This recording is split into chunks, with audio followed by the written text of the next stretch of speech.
Salve, salve, meus amigos! Uma noite mágica no Maracanã, diante de mais de 60 mil pessoas. O Fluminense atropelou o River Plate e lidera o Grupo D da Libertadores da América. Está começando mais um vídeo aqui no canal Ligados no Flu. Muito obrigado pela sua presença, pela sua amizade, muito obrigado pela sua audiência.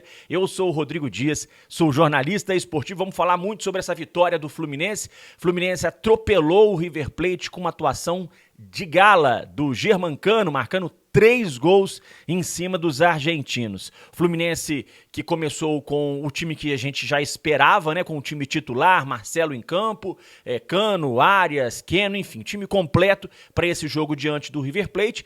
Mas o Fluminense no primeiro tempo, ele teve um pouco de dificuldades. E eu, na minha avaliação, dificuldades porque o River picou muito o jogo. O River parava o Fluminense a todo instante com faltas. Isso fez com que o Fluminense não criasse muito. O Fluminense teve muita dificuldade diante dessa marcação, da forte marcação dos argentinos e também dessas faltas repetidas, né? Como eu disse, o River picando muito o jogo. Mas aí o Fluminense conseguiu mesmo assim criar algumas oportunidades, marcou o seu gol. O River Plate, depois de uma desatenção do Arias, acabou empatando o jogo. Mais um primeiro tempo equilibrado, em que o Fluminense, apesar de ter sido um pouco melhor, teve muitas dificuldades. O técnico Fernando Diniz, inclusive, foi perguntado sobre isso depois na coletiva de imprensa e falou se ele achou que o Fluminense teve dificuldade ou não no primeiro tempo. No intervalo o time não estava jogando mal no primeiro tempo, o jogo foi muito truncado, como você disse, mas não por conta... Uma coisa aleatória, tanto eu acho que o River fez muita falta, né? E o juiz também não fazia o jogo andar. Mas a gente podia jogar um pouco mais dentro das nossas características, que foi o que a gente fez no segundo tempo, com mais aproximação dos dois lados, principalmente do lado direito, que é uma coisa muito forte do nosso time. A gente ganhou de um grande rival, um time extremamente bem treinado, com ótimos jogadores, e a gente tem que desfrutar desse momento, mas saber que a gente venceu uma equipe enorme e muito bem treinada.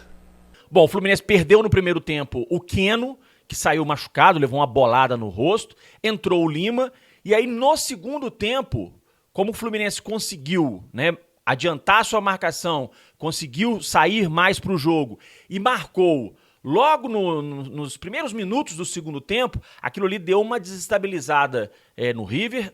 O Fluminense retomou a confiança no jogo, cresceu, poderia ter feito outros gols, e aí quando o River Plate perde um jogador expulso, o River, ele desmoronou em campo. E aí o Fluminense, né, conseguiu construir essa goleada, uma goleada que teve participação fundamental não só do Germancano, mas do Arias também, que tinha errado algumas bolas que ele não costuma errar, né? O Arias vinha errando alguns passes ao longo do jogo, mas aí depois o Arias conseguiu deslanchar na partida, deu assistências, fez gols, muito bem no jogo. O Ganso também deu um passe sensacional para a bola que o Samuel Xavier cruzou para o Cano fazer. Enfim, o Fluminense jogando em alto nível, Felipe Melo muito bem, Marcelo também liderando muito bem o time, muito bem nas suas participações. Enfim, o time todo esteve muito bem numa noite mágica realmente no Maracanã, e o Fluminense poderia até mesmo ter saído do jogo com um placar mais elástico, porque o Cano teve gol anulado, o Cano chutou uma bola na trave,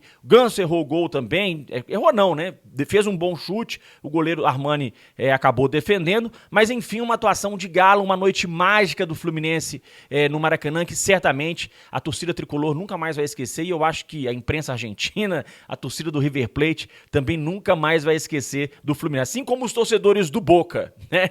Jamais vão esquecer aquela eliminação na Libertadores de 2008, eu acho que a torcida do River também não vai esquecer tão cedo essa goleada que o Fluminense impôs sobre o River Plate, até porque foi a primeira vez na história que o River sofreu 5 gols em um jogo de Libertadores da América. O Fluminense já marcou a história do River Plate com essa goleada por 5-1. A noite foi tão perfeita, que até o resultado do outro jogo ajudou o Fluminense. A vitória do Sporting Cristal sobre o The Strongest, em Lima, no Peru, por 1-0, foi importantíssima para o Fluminense. Eu dizia aqui no meu último vídeo que o cenário ideal era esse: vitória do Fluminense e vitória do Sporting Cristal.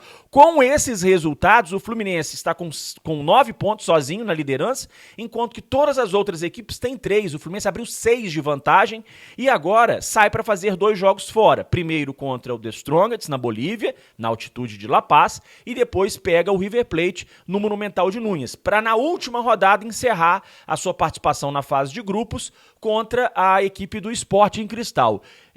De acordo com os resultados, né, dessa rodada, eu diria que o Fluminense está por um empate da sua classificação para a segunda fase. Uma vitória sobre o Sporting Cristal na última rodada, eu acredito que vai classificar o Fluminense em primeiro lugar, até pela questão do saldo de gols. Mas um empate eu acho que já é suficiente para classificar o Fluminense para a próxima fase. Vencendo, terminaria a fase de grupos em primeiro lugar. Acho muito improvável que alguém consiga ultrapassar o Fluminense com um empate ou até mesmo com uma vitória. De qualquer forma, Fluminense muito bem na Libertadores da América, né? Como eu disse, ficou numa situação muito confortável dentro do seu grupo, e essa vitória do Fluminense repercutiu muito na Argentina. A imprensa argentina, os torcedores argentinos encantados com o Germancano. O técnico De Michelis disse, depois do jogo, que enquanto o jogo estava 11 contra 11, que o River tinha conseguido equilibrar a partida, mas que o River enfrentou o melhor time do Brasil. Eu concordo. O Fluminense realmente hoje é o time que joga o melhor futebol do Brasil. Porém, eu não acho que o jogo estava equilibrado 11 contra 11. O Fluminense era melhor, poderia inclusive ter feito o terceiro naquela bola do Cano que ele acertou a trave. Já tinha tido um gol anulado também, então eu não concordo que o jogo estava equilibrado. O River tentou sim equilibrar as ações no primeiro tempo com muitas faltas, picando muito o jogo. Agora, de uma certa forma, o Fluminense era superior ao River Plate, tanto é que estava vencendo o jogo por 2-1 quando a equipe do River teve um jogador expulso. O Diário Olé chamou o Cano de demolidor e lembrou que o atacante tricolor chegou a 23 gols, é o artilheiro mundial neste ano de 2023, empatado com o Haaland, que joga no Manchester City. O Cano que ultrapassou o Pedro novamente aqui no Brasil, né, chegando aos 23 gols, tem 2 gols a mais que o Pedro na artilharia da temporada brasileira. E muitos torcedores argentinos pedindo a convocação do Germancano, mesmo aos 35 anos de idade, pedindo a convocação do Cano para a seleção da Argentina. Como eu disse, uma noite mágica, uma vitória para a gente não esquecer nunca mais, porém, pessoal, vamos manter os pés no chão, né? Nós ganhamos um jogo difícil, muito difícil, ganhamos muito bem, mas vamos manter o pé no chão, né? Vamos ter humildade, porque é assim, um passo de cada vez que a gente vai chegar lá. A gente sabe o potencial desse time, a gente sabe aonde esse time pode chegar, e a gente sabe que o ano de 2023 pode entrar para a história do Fluminense. Mas vamos devagar, vamos com calma, né? Pés no chão, humildade, sandálias da humildade, como diria o Nelson Rodrigues, porque a gente sabe aonde o Fluminense pode chegar. Eu só queria fazer um registro aqui, que enquanto a imprensa argentina, né, está encantada com o Fluminense, enaltecendo o Fluminense, a gente vê do lado da imprensa brasileira, né, sempre assim, um porém, quando eles se referem ao Fluminense. Sempre quando vão falar o Fluminense é favorito, tem sempre um que diz: mas, porém, não sei, vamos ver. Não, o Fluminense é favorito, mas tem sempre um mais, tem sempre um porém, né? Então, eu acho que a imprensa brasileira tinha que passar a olhar o Fluminense de outra forma, porque a gente está vendo a história na nossa frente. O Fernando Diniz, ele está mudando, né, a cara do futebol brasileiro, dando uma outra versão, uma outra maneira, está ensinando uma outra forma de jogar futebol. É isso, o Fernando Diniz está revolucionando o futebol brasileiro.